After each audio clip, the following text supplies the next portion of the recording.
Hello. Hi, So how are you doing today? I'm good. Thanks for asking. So how can I help you? I've had a pain in my left hand, Mm-hmm. um, and it's been bothering me for a while. I haven't been able to work Mm-hmm. as a piano teacher, um, so I'd like to know how I can get it treated. Mm-hmm. How you can help me treat my issue. Okay, and can I ask how long have you had this pain? I've had it for um, 2 months now. Mm-hmm. Yeah, so 2 months. I've had issues, well, with work and also with doing my activities of daily living. So picking things up, undressing, driving, um, showering, cooking, basically, yeah, things you do every day. I've had issues with that. I was actually left hand dominant, Mm-hmm. so I've tried more to do things with my right arm now because of the pain, basically. So yeah. Okay. Thank you for that little bio. Can I ask what the pain level did you experience? Between 1 to 10, 1 being the least pain and 10 being the most? Between 1 to 10, 10 being the most, I'd say on the, yeah, so 7 out of 10. Okay, 7. All right. And this has been affecting you in your daily living as you just told me. Yeah. What does your medical history look like? Like, do you have a family history of diseases? What medication are you on? And those things. Can you give me a little bit more insight into that? Yeah, so my grandmother actually had arthritis of the hip. Yeah, she had arthritis, so maybe that could be linked, I think. Arthritis. Rheumatoid arthritis or osteoarthritis? I'm not sure which one, I just know it was arthritis. Okay, all right. And you're experiencing this pain. Yeah. Okay. So, for the beginning of a history intake, this is what a arthritis patient would sound like. So this is like a little preview of what history taking will look like, the little screening and the questions being asked and whatnot. And the first thing, as a physical therapist, what I would do an inspection, palpation. So what I'll be looking for. Can I see your arm, please? Yep. Your hand, please. So what I'll be looking for like any kinds of swelling, and then moreover, I'll be mobilizing my patient's hip. So by holding the distal radius wrist and then moving to the side and then watching to see how my patient reacts towards these movements. Moreover, I'm also gonna feel like for any temperature change between the both arms. And then I'm also going to be doing the same to be mobilizing the both to compare the differences as well. So this is what a typical palpation expression will look like. So we're going to be looking for the swelling, and then I'm also going to ask you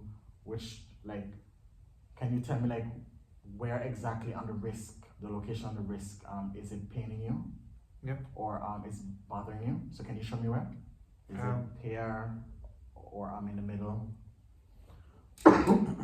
It's actually around this area here. Okay, so around this area. Okay. So all right, so we have come to the conclusion with our palpation and inspection. So then now I'll be doing the examinations now. So a simple examination, I'll be doing passive examination first. So first, with my patient's hand on the table, what we will be doing, I will be holding my patient's arm like this, doing this for extension, so holding the distal, the wrist here in place, and then bringing the arm, the hand up to the end point. This is extension. And then we'll have a flexion where I will tell the patient to put his back hand on the bench. And then the patient will simply, I will bring the patient's hand to the end point. So this is the flexion and extension. And then we will do the radial and ulnar radiation, where I will hold the patient's hand like this. Again, I will hold the ulnar wrist in place, and then I will simply move the hand to the side. So moving the arm medial. This is radial deviation, and then outwards is ulnar deviation. Moreover, we're also going to be doing another examination called the supination and pronation. So can you please sit down on the bench, please? Yep. On this side. Let me fix the bench. Okay. Can you come a little bit towards this side? Yep. Thank you. So basically, my thigh is going to be supporting his elbow, so it won't move, because the idea is not to move his elbow. So what we're going to be doing, we're simply going to be moving his hand like this and like this. So this way is supination. Keep your hands out, spread out, like relax, just relax, yeah. So this way is supination, and then we're gonna turn it this way to pronation. You good? Yep. And then of course I'll do it on the both sides to compare the differences. All right, thank you for that. Thank you. Have a seat.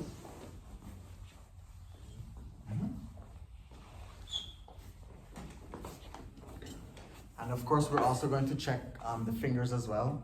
I will use the index finger as an example. So for the index finger, what we will be flexing and extending, we'll be flexing and extending the metacarpophalangeal joint, which is the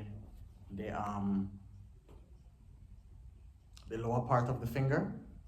And then we're going to flex and extend the proximal interphalangeal joint, which is the middle part of the finger. And then to the top is the distal interphalangeal joint. All right, so just keep your fingers out like that. Just relax, it's okay? Yep. So yeah, I'm gonna flex it. So first I'm gonna hold it in place and then flex it. Let me know if you feel any kind of discomfort or irritation. No pain. Okay, so now we're going to the other section. You good? Yep. Okay, and then the last one. All right? Yep, all good. All right. So this would be the physical examination. Now we're going to be doing the active, okay? Yep. So now I'm going to see where, how you will assess your endpoint. Okay, so the first thing I would like for you to do is to put your hands on your sides. Actually, the chair, don't put your hands on these, the rest. Make sure your elbows to your side. Yep. Very good. Don't hold a fist, just keep your hands up. And now I would like for you to simply put your, the back of your hands towards the ceiling. Yep. And I'll put it towards the floor. Yeah. So this is called pronation and this is called supination. Can you do that once for me? Yep. And how do you feel? How does that make you feel? I feel like this is limited. Mhm. Like I should be more down. But I can do this all the way. But this is a bit, could be, I feel like this could be more like that. You know, if it was. Okay. Yep. Understand? Thank you for that. Now I would like for you to put your hands on the table. The patient's arm is supposed to be at least in a 90-degree angle, so it is important that you sit properly on the table with your, sit upright, perfect, and then make sure your hands are on the table properly. Okay, excellent, good. So now, to do the wrist flexion, I would like for you to put the back of your hands on the table. Yep. And then simply try to bring your fingers up towards your face. Okay? That's the flexion. You good? Yep. Okay, now I would like you to put the back of your hands on facing the ceiling. No, the back of your hands towards the ceiling. Yeah. And now try to make your fingers touch your face. Bring your fingers up towards your face. You good? Yep. And how are you feeling? There's a bit of tension here on my left side. Can I get a rate from 1 to 10 on a scale? Scale of 1 to 10, maybe 4. Okay, 4. So it's not bothering you that much? No. All right. Okay, and then after that now, we're going to be doing, I would like for you to hold a fist for me. You could hold a fist.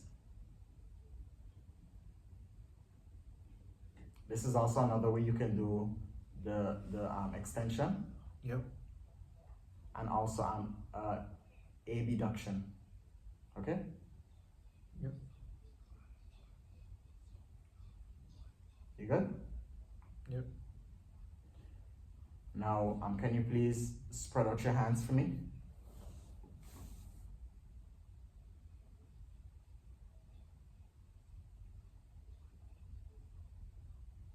How are you? The tension came back again on my left wrist. Okay. But yeah, it's good. Can I get a scale from 1 to 10? Now it's like maybe 4.5. Okay. And now the last one I would like for you to do is to try to bring your fingers very close to each other to make them touch. And how are you? Good. Okay. Now we can release. It's okay. And now the last one, we're going to be doing the thumbs because these are actually kind of special.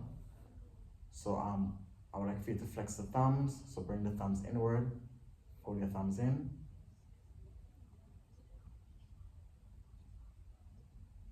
And then I want you to try to put your thumbs backwards. You good? Okay. Now try to stick your thumb out.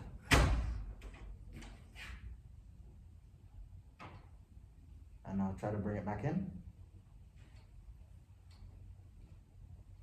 And now I would like for you to try to touch your thumb with your pinky. And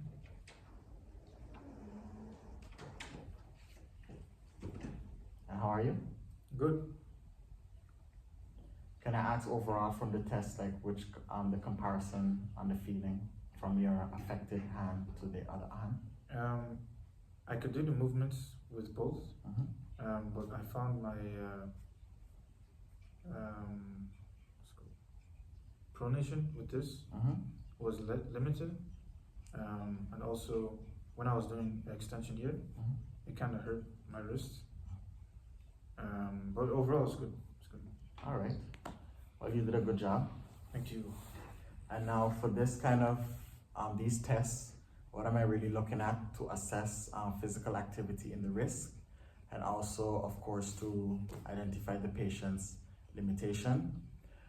Some fewer functional tests we will do, like depends on what he does for daily living.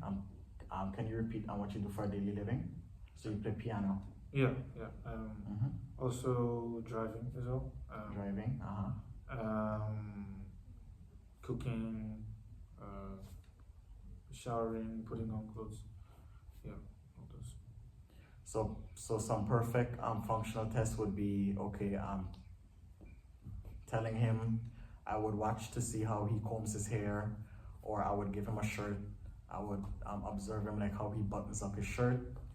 Another example would be that I would have like a row of plates, and then I would tell him to stack each plate on each other, or I would tell him to make me 3 rows of 5 sandwiches, so 15 sandwiches in total. Like those are the simple functional tests I would tell him to do, so I could observe more of his limitation towards his ADLs, his daily living activities.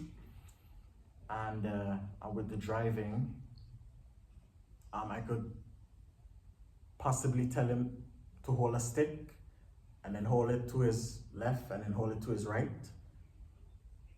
To also not only coordination but also like weight bearing as well for both arms. And then this would complete our diagnostics. One last diagnostic we would also add a gait analysis. Now, I don't technically know the gait analysis by head, but I do have it here on document. Why we would do the gait analysis is to observe how the patient arm swings goes. So he can simply walk from like a 10-meter distance, so from the door and back here. And then I would observe his arm swing to see if his arm swing has reduced on his left comparing to his right. And then I would simply grade the stance and the swing phase. If it's swings early or late, and the stance phase, if it's early, mid, or late. So there was a point I forgot to mention in the history taking. Now this kind of person, since he's coming to me not knowing to what he's aware of, I will simply send him to back to his GP so the GP can refer him to a rheumatologist. A rheumatologist would diagnose a patient who has rheumatoid arthritis, and in this case, my patient has rheumatoid arthritis. And then usually the rheumatologist, they would like do most of the diagnosis and start off with the treatment, medication. And for us physical therapists, we won't do much. We are not to offer any kinds of massage or hydrotherapy, but we will focus on strength, coordination, and balance with this kind of patient. So like not really to say that we could improve anything, but those are the 3 things we're going to be looking at to increase and to cope with the patient. So one of the best strength exercises for the patient is like ball squeezes.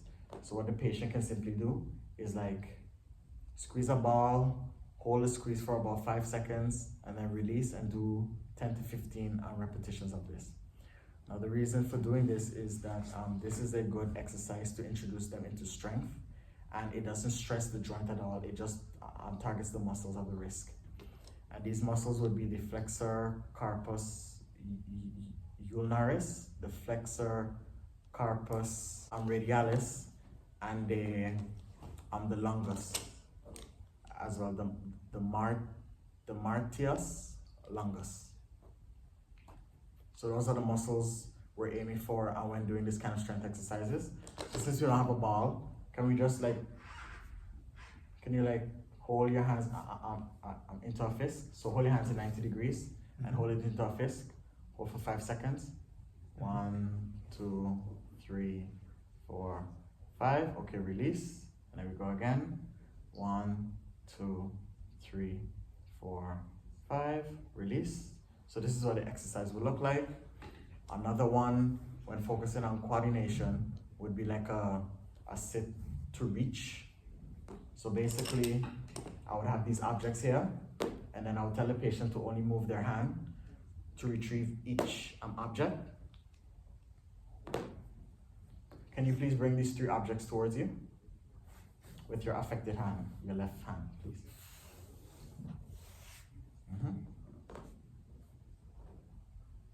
And then to make it harder, come on, reach. All right. Not to say really tease him, but like to put it more further so you can really stretch. Can you reach for this one, please?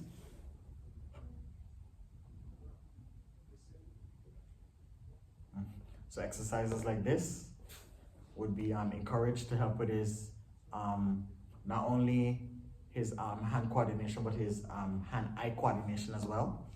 And then the last one would be the balance. So he basically would be like standing up on one leg to make it a bit difficult.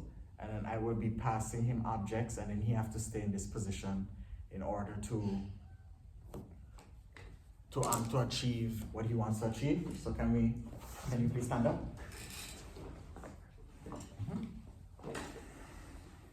All right, now I would like for you to stand on your right leg.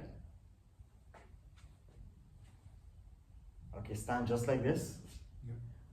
And now I want you to turn around and try to reach this object with your left side.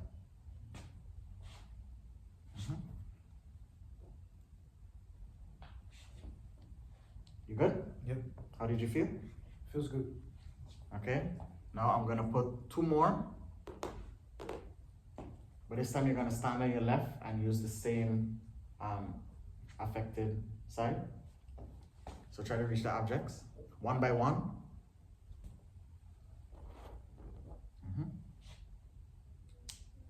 And the other one. Excellent. All right, thank you. How do you feel? If you do feel tired, please sit down and then we could take a break if you like. Yes, it feels good. All right, please have a seat. Now with an elder patient, this specific exercise, it might be a bit challenging. So more or less the strength exercises with the ball and the one with the reach, the grab and reach exercise, those would be perfect for an elder patient. But in this case, my patient is not an elder, so he was able to do the challenging balance one. So can I ask, how do you think the overall session was? I thought the overall session was good. And I was able to do the exercises properly, and yeah, there was no issues. Okay, so how do you think that you can incorporate this into your schedule? I could maybe, for example, in the kitchen, I could stand next to the sink, with the sink on my side, and then I reach and try to grab the plate and put it on in front. Okay, I mean, if that's how you decide to practice your grab and reach, I mean, it sounds very effective, yeah. And how do you think you can practice your strength? Strength? I'm not sure. Do you have any ideas? Well, it's just simply, you get a ball, yes. you know? Ball. And another advice, I can advise to you because, like, the risk stiffness, it can also affect your shoulders. So what you can do, like early in the morning, when you wake up or before you go to bed, you could do some reps of shoulder exercises. So you simply bringing your arms up to the ceiling and then bringing your arms down. Come try it with me, okay, please. Bring your arms up to the ceiling, and then you bring your arms down. By doing this, it affects, it will prevent the stiffness from radiating to your shoulder, because that is a possibility that can happen, you know? So we do this like for say 10 times in the morning when we wake up, and then at night before we go to bed. So right now we're gonna do like 5. So that's 1, 2, that's it. 3, come on, 2 more. How you doing? Good. 4. 1 more. 5, can you continue? All right. 6, let's go up to 10. 7, that's it. Up and down. 8, 2 more. 9. All right. 10. All right, excellent, well done. Thank you. You did a good job. So is everything clear for you Yeah, everything is clear. on how you can cooperate this at home? All right, then please, my door is always open. So if any future like difficulties or struggles, please do not hesitate to help. Yeah. And pleasure having you today. Thank you.